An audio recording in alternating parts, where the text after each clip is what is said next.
अभी आप देखोगे पैरेललोग्राम में मैं बोल रहा था opposite sides are parallel to each other, ठीक है। तो वापस बनाता हूँ, ये छोटा ट्रायंगल एफ ए ई और बड़ा वाला ट्रायंगल एफ बी सी, ध्यान से देखोगे दोनों में कॉमन एंगल क्या है, एंगल एफ, ठीक है। और ये दो लाइंस अगर पैरेलल है तो करस्पॉन्डिंग एंगल के हिसाब से ये वाला angle angle F F A E is equal to angle F B C obviously. तो therefore I can say triangle F A E similar to triangle F B C. बोल सकते कि नहीं बोल सकते? बोल सकते हैं। तभी इसका रेशियो यूज करेंगे, नामकरण करो,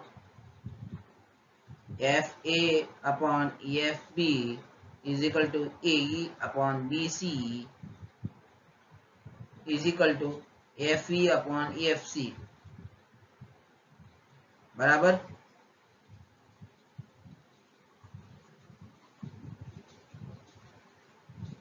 अभी इसमें आप देखोगे हमें क्या क्या पता है, ए कितना है 4, ए एफ कितना है 8, ए बी कितना है 12। ए बी का यूज हो रहा है क्या? नहीं, ठीक है कोई बात नहीं, अभी इधर का यूज नहीं हो रहा। हमें क्या चाहिए? बी सी चाहिए। कैसे कैसे बी सी चाहिए?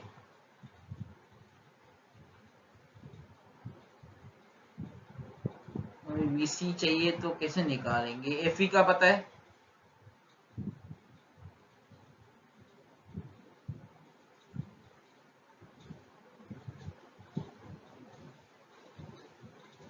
ये 4 था, ए एफ कितना है 8, अरे सॉरी ए एफ तो दिया है 8, और ए बी कितना था 12।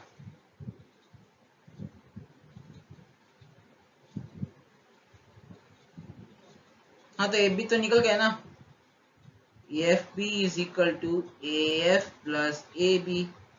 तो 12 प्लस 8 कितना होता है 20, एफ बी कितना हुआ 20। अब तो आराम से निकाल दो एक्स का value, 8/20 is equal to 4, 4/x, 4 1 जा 4, 4 2 जा 8, 2 1 जा 2 10 जा, तो value of x is 10 centimetre.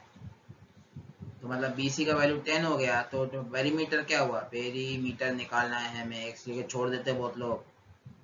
2 times of 12 plus 10, 12 10 22 2 44 centimetre is the right answer. I hope you understood it. Circle मत बनाना एग्जाम में, हाँ वो मेरा स्टाइल है इधर।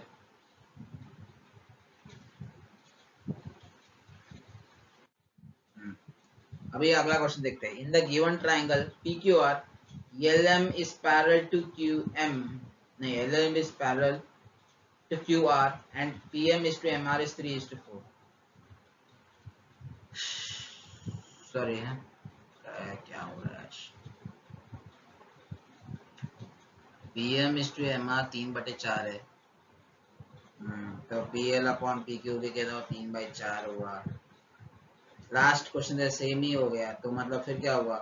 LM upon QR is equal to PL upon PQ is equal to PM upon PR is equal to 3/7 हो गया है।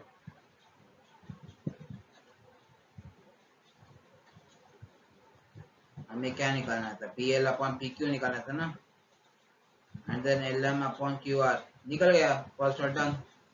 देखो ये ओरली हो जाना चाहिए, मैं इतना बार बीपीटी रिपीट कर चुका हूँ, मैं ही थक गया।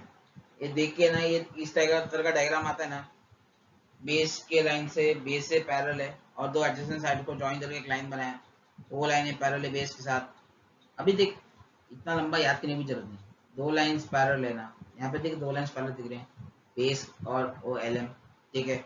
करस्पॉन्डिंग एंगल ऑब्वियसली बनेगा, तो angle P L M is equal to angle P Q R, angle P M L is equal to angle P R Q, और एक वर्टेक्स कॉमन है।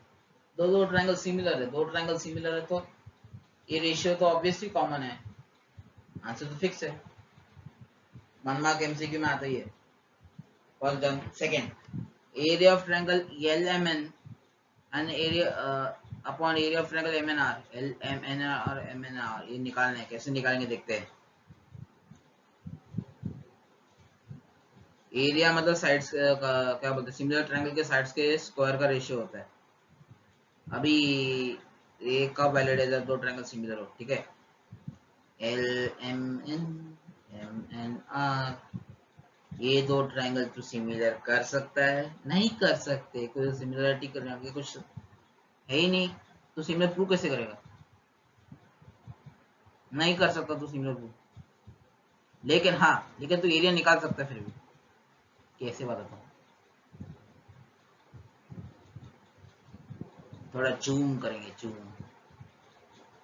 एम एल एन और देख, अगर मान ले L N upon N R का ratio, base का रेशियो एक्सिस टू वाई है, तो area of triangle M L N upon area of triangle M N R का वैल्यू क्या हुआ? X by y. पक्का? यस पक्का, यही है थियरम है, मैंने शुरू में बताया था। परपेंडिकुलर वर्टेक्स से बनाया रहता, देख दोनों ट्रायंगल का कॉमन वर्टेक्स से हाइट होना चाहिए, कॉमन वर्टेक्स से निकल रहा है तो ये थ्योरम वैलिड है। अभी अगर तूने मुझे, अगर L N upon N R का रेशियो तूने निकाल दिया कैसे, तो दो ट्रायंगल का एरिया का रेशियो मिल जाएगा तो बराबर। अभी वो कैसे निकालेगा? अभी देखिए जो लाइंस पैरेलल दिख रहे हैं, दो कोई से कोई ना कोई दो ट्रायंगल को ढूंढ जो तू इजीली सिमिलर प्रूव कर सकता है। यहाँ पे दिख रहा है एक लाइन और एक लाइन पैरेलल है, यहाँ पे एक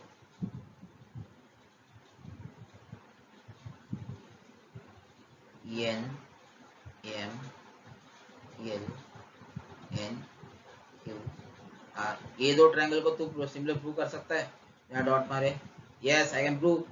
रीजन लाइंस पैरेलल तो क्या कर, ऑल्टरनेट एंगल्स, इधर ऑल्टरनेट एंगल बन रहा है, so I can say by a test triangle N L M similar to triangle N Q, नहीं एन आर क्यू, ओवरराइट क्यों हो रहा है?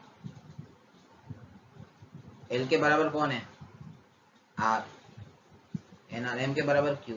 ओके, अभी डायग्राम की जरूरत नहीं है, एक बार नामकरण कर दिया ना तो रेशियो तुम आराम से लिख सकते हो। N L upon N are,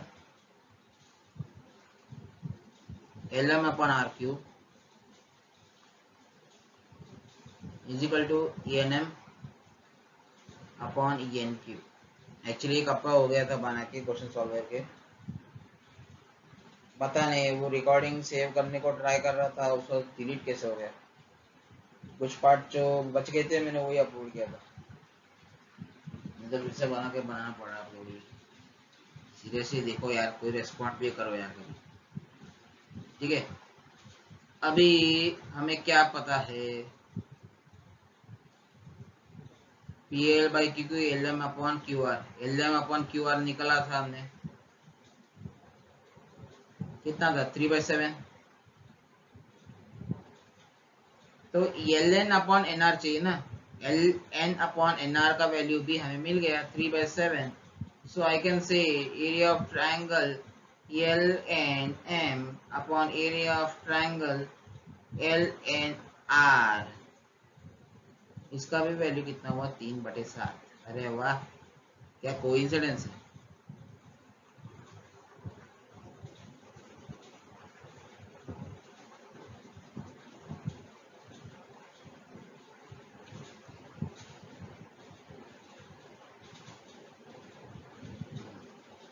अभी क्या पूछा, area of triangle L Q M, L Q M बड़ा वाला ट्रायंगल, अब area of triangle L Q N. अच्छा, सेम पिछले जैसा ही है, लेकिन ये भी क्या किया, एक दो ट्रायंगल नहीं, एक बड़ा वाला ट्रायंगल और एक अंदर वाला ट्रायंगल निकालने बोले, मतलब ये भी सेम ही है यार,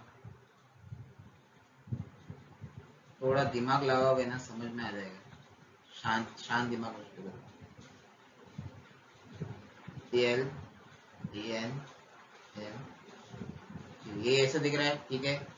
एल क्यू एम बड़ा ट्रायंगल चाहिए तुमको, बड़ा ट्रायंगल और अपॉन छोटा ट्रायंगल एल क्यू एन, ठीक है। अभी तुम्हें इसका रेशियो पता है क्या, N M upon Q N? देख इसका आंसर क्या था 3/7 ना। देख यहाँ पे मैंने इसलिए इरेज नहीं किया है। N M upon Q N कितना है 3/7। एन एम कितना है तो यहाँ पे क्या हुआ 7:3। Q N upon N M कितना हुआ N M upon N Q का उल्टा तो 3/7 में कहते 7:3 निकल गया। अभी ये इरेज करो। तुम लोगों के दिमाग में आया होगा मैंने इसको इरेज क्यों नहीं किया। अगर मैं बार बार इरेज करो तो पैटर्न दिखा रहेगा। ठीक है अभी बेस का रेशियो मतलब area of triangle L Q N upon area of triangle L Q M कितना हुआ sorry L Q N upon L N M sorry N N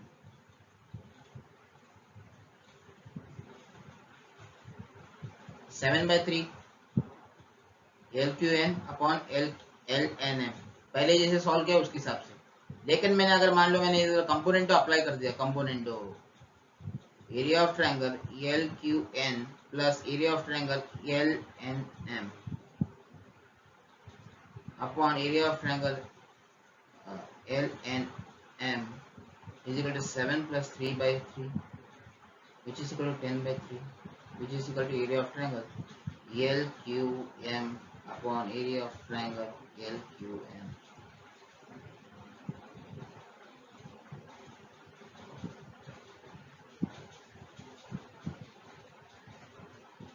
sorry गलत कर दिया ना LNM 10/3 हो जाएगा कंपोनेंट जो किया तो। अगर मान ले मैंने इधर एल एन एम की जगह एल क्यू एन होता तो कितना हुआ 7।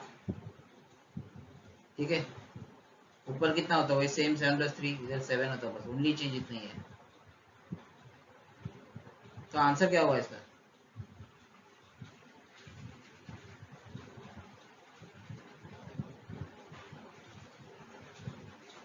समझ में आया कि नहीं आया। ऊपर क्या है एल क्यू एम बड़ा तो 7+3 डिनोमिनेटर में कौन सा एल क्यू एन तो 7 तो कितना हुआ 10/7 10/7 10/7 is the right answer। I hope you understood it।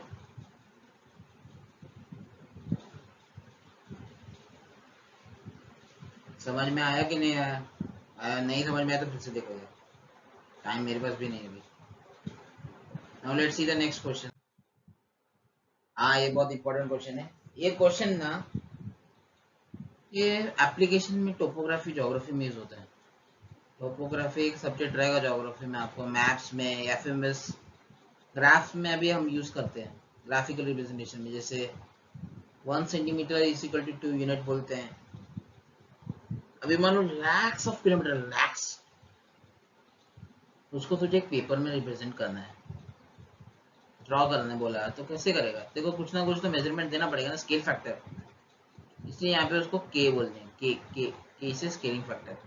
ठीक है अभी के का कैलकुलेट कैसे करते हैं समझते हैं। के का है length of model upon length of object. के का वैल्यू कम होता है तो डिनोमिनेटर का डायमेंशन ज्यादा होता है। के वैल्यू स्मॉल स्मॉल कब होगा जब डिनोमिनेटर ज्यादा होगा। ऐसे याद कर सकते हो के का पावर 1 है तो इसे इसका यूनिट क्या है मीटर मीटर का पावर 1। ठीक है अभी के square is area of model upon area of object या फिर जो भी रियल वर्ल्ड चीज है। अभी इसका यूनिट क्या था एरिया मतलब मीटर स्क्वायर पावर 2 है तो फिर यहाँ पे के का भी वैल्यू स्क्वायर हो गया। के क्यूब क्या है volume of model upon volume of object.